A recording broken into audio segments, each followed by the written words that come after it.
Welcome to Bit Distracted Games. I'm Nick, and I'm going to teach you how to create your first platformer game using the FlatRedBall game engine.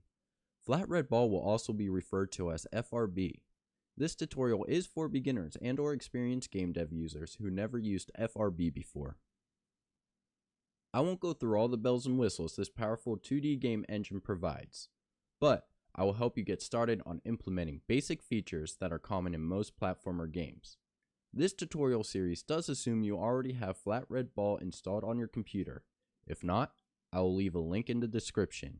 If you need any extra help or have any questions, please join us in the FRB Discord server. There is a link provided in the description as well. Without further ado, let's get started.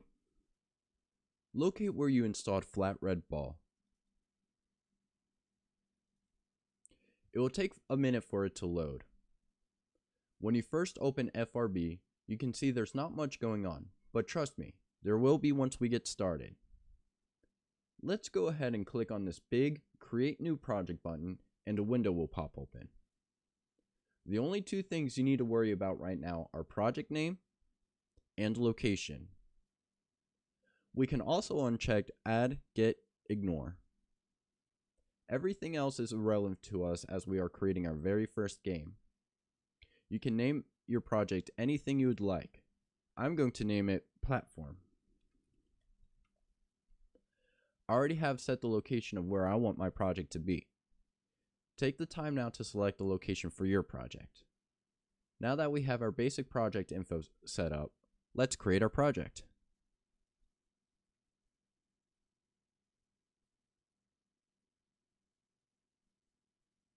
You can now see the project setup wizard open. There are four options: standard platformer, standard top-down, UI, and custom. You have probably guessed that we are going to select standard platformer, so let's do it. Just note, it will take a minute for the engine to import everything from this selection.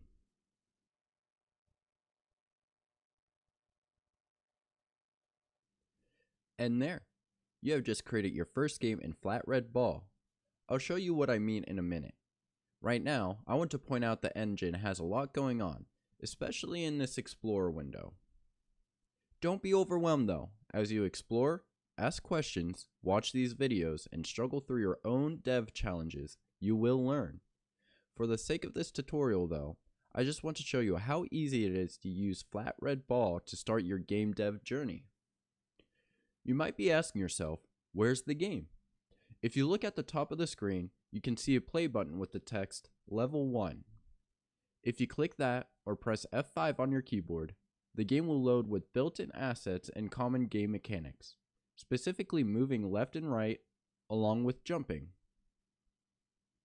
I use my A key to move left and my D key to move right.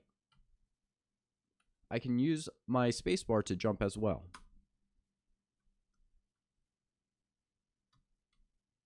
You have now set up your environment to create your very first FlatRedBall game. I hope you enjoyed this video and I can't wait to continue this series.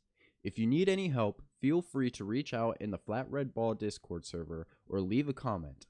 This is Nick with Bit Distracted Games. See you at the next tutorial involving tile maps and collisions.